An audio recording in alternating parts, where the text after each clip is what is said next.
এটা স্প্ৰাইটৰ বটল, 2 খিলামান কাগজ আৰু দুডালমান ৰং পেঞ্চিল আৰু কাটাৰ আঠা, এই সৰু সুৰা বস্তুবোৰে মই বনালোঁ এই ধুনীয়া ফুলদানি। আৰু আপোনালোকৰ কি খবৰ? আশা কৰিছোঁ ভালে আছে। আৰু এয়া দেখিছেনে, ইমান সুন্দৰ এটা ফুলদানি। আপোনালোকেও এনেদৰে বনাই ঘৰ সজাব পাৰিব। আৰু মই লোৱা সামগ্ৰীখিনি আপোনালোকক দেখালোঁ এয়া। আৰু এনেধৰণৰ ভিডিঅ' পাই থাকিবলৈ আপোনালোকে মোৰ চেনেলটো ছাবস্ক্ৰাইব কৰি থ'ব আৰু ভিডিঅ'টো ভাল লাগিলে লাইক কৰি দিব। আৰু আহকচোন ভিডিঅ'টো চাওঁ।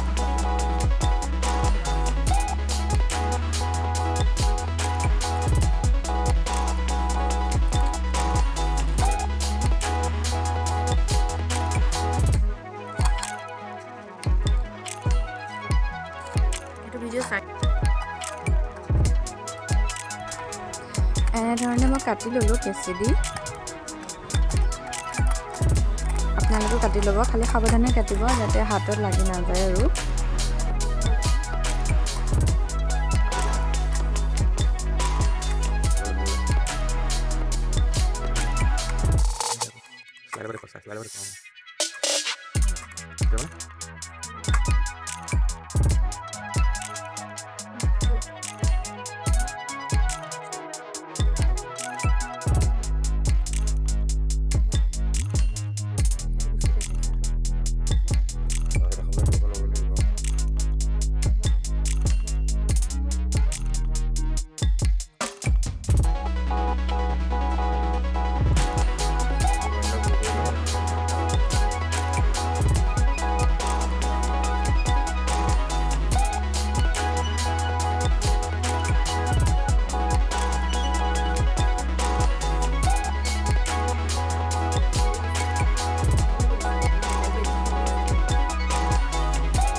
এইটো যে বেকা কৰিছোঁ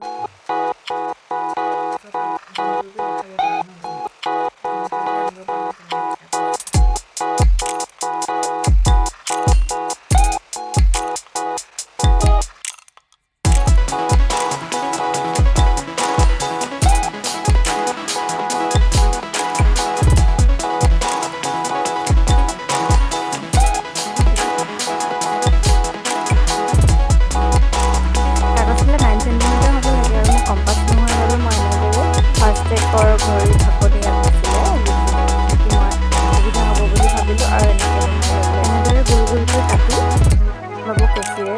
প্ৰথমতে আঁকি ল'ব, আঁকি ল'লে সুবিধা হয় আৰু তাৰপিছত গোলকৈ কাটিব।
ফুলপাহ প্ৰায় হৈছে আৰু ইয়াৰ ভিতৰত মই কালাৰ কৰিম।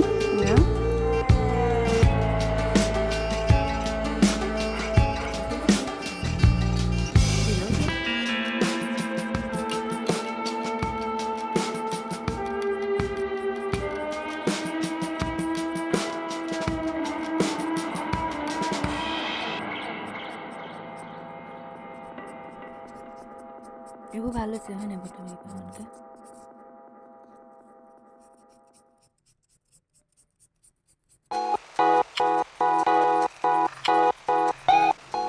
প্ৰথমটো মানে বেছি মেল খাই গ'ল।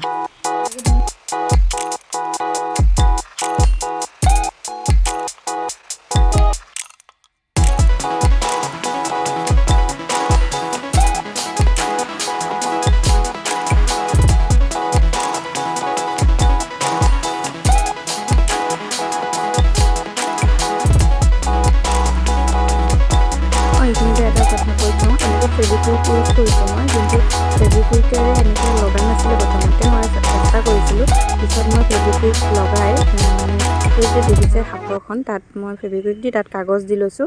কাগজখিনি আঠা লাগি যোৱাৰ পিছত তলত যেতিয়া মই জইন দিম, তাৰো তলত ফেব্ৰিকুইক দি কাগজ দি তাত আকৌ আঠা দি পেলাই তেনেকৈ জইন কৰিছোঁ বটলটো। আচলতে ফেব্ৰিকুইক দি ডাইৰেক্ট হোৱা নাছিলে, মই ইয়াতো কাগজ এখিলা দি ল'লোঁ ফেব্ৰিকুইক দি।